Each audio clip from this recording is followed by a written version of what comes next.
My name is John Lopez, and I'm a sculptor in Lemon, South Dakota. I'm very inspired by South Dakota landscape and the animals that are here. And so I try to sculpt things that have a historical significance. People come from all over the world to view my work and to come to the Kokomo so they can see it in person. And I think it means a lot to them that I might stop in the middle of the day and they can meet the artist. Right now we're in the sculpture garden, and the Tree of Life is the focal point in the sculpture garden right next to the gallery. And the Tree of Life tells a story of hardship.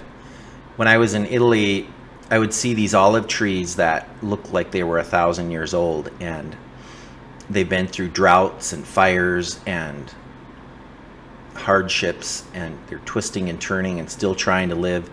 And in the spring, they still have the blossoms. And so I did a call on Instagram and invited other artists around the world to make blossoms, and I said, if you send me a blossom, I'll include it in the tree. So the tree has blossoms made by artists from all over the world. And so it's kind of interesting to look at some of the different blossoms that other people made. There's artists from Nigeria, from Australia, from the Middle East. There's people from Lemon, ranchers from Lemon, that made some of the blossoms. There's a bird made out of silverware. So this was a really fun thing, a collaboration, if you will, with other artists that could participate.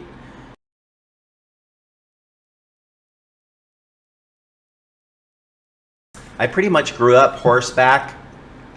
Most of the kids on the ranches where I'm from grow up on horses, and so this is one of the scenes that you might see.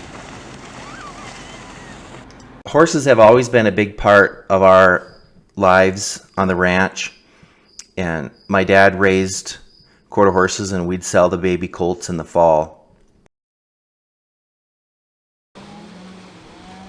I live pretty close to a lot of my family members that own ranches, and so I can take my horse, I have a couple horses, and I can take them and help my family gather cattle in the spring. And these are the kind of things that keep me grounded and inspire me to get in the shop and create new work.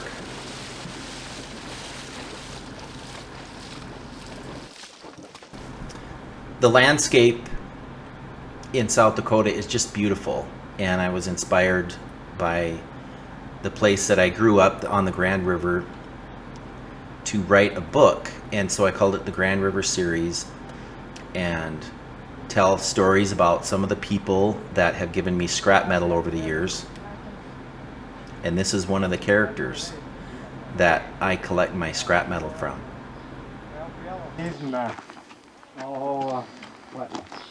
Hey, so what made you want to donate some scrap to John for his sculptures?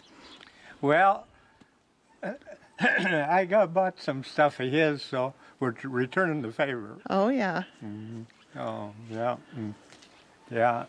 And I don't know, we got a lot of junk around here, all right, that want to kind of get rid of, all right. So, I guess that's about it, all right.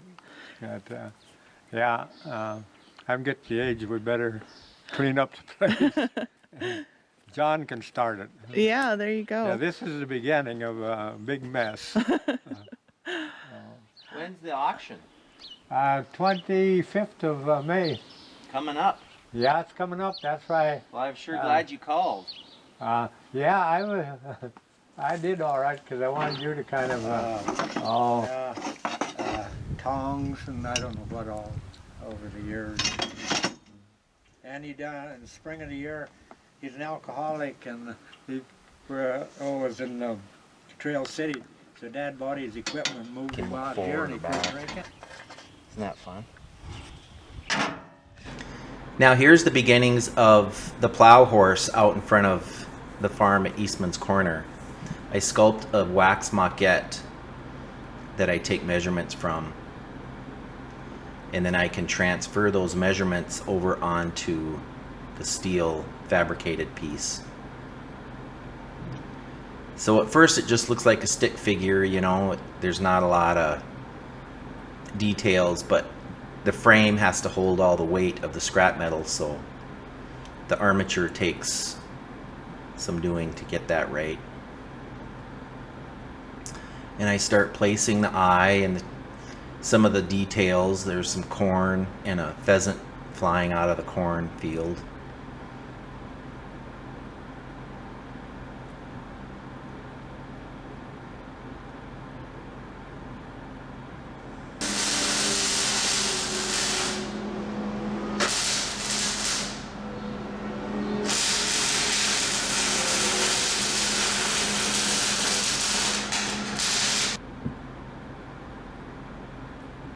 I like recreating, I like doing a lot of the marketing for my artwork, and so I'm always making videos or taking pictures of my work to try to figure out new ways to market my work.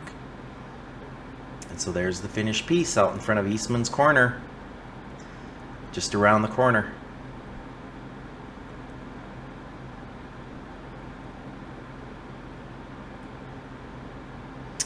And this is a Frisian that I did for Blythe Brown, and this was at historic Runnymede, and I think it's been moved now. It's still in the area, it's still in New Hampshire, but. And then this is a piece that I have at my gallery in Lemon called The Last Stand, and it's two buffalo bulls fighting it out. And one buffalo bull has Custer in the shoulder, and then the other bison has Sitting Bull. And so it tells the story of Custer's last stand in a different way than we're used to seeing that story told. So this is what a piece looks like before I add any of the detail, and then slowly I add some of the elements and the piece starts to come to life. And then here's what it looks like finished. Lemon has a lot of history, and this is one of the Sitting Bull is from that area, and Custer came through the Lemon area and camped very near Lemon on his way to the Black Hills. So Sitting Bull grew up on the same river, the Grand River, where I grew up, and the same town of Bullhead, South Dakota. And here's a longhorn that I did a few years back. You can see the Alamo in there, and Sam Houston, a guitar and a violin. So I drove this longhorn to Texas and sold it to a guy that couldn't resist the charm of the longhorn. This is the steampunk owl, and this is one of my favorite pieces. It really captures the eyes of the horned owl.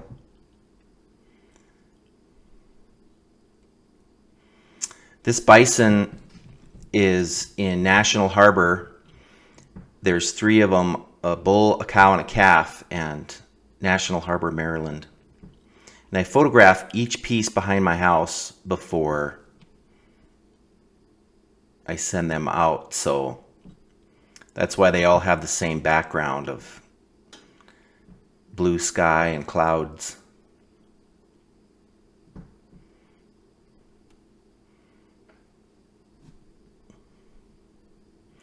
This cowboy riding a walleye is in Mobridge, South Dakota.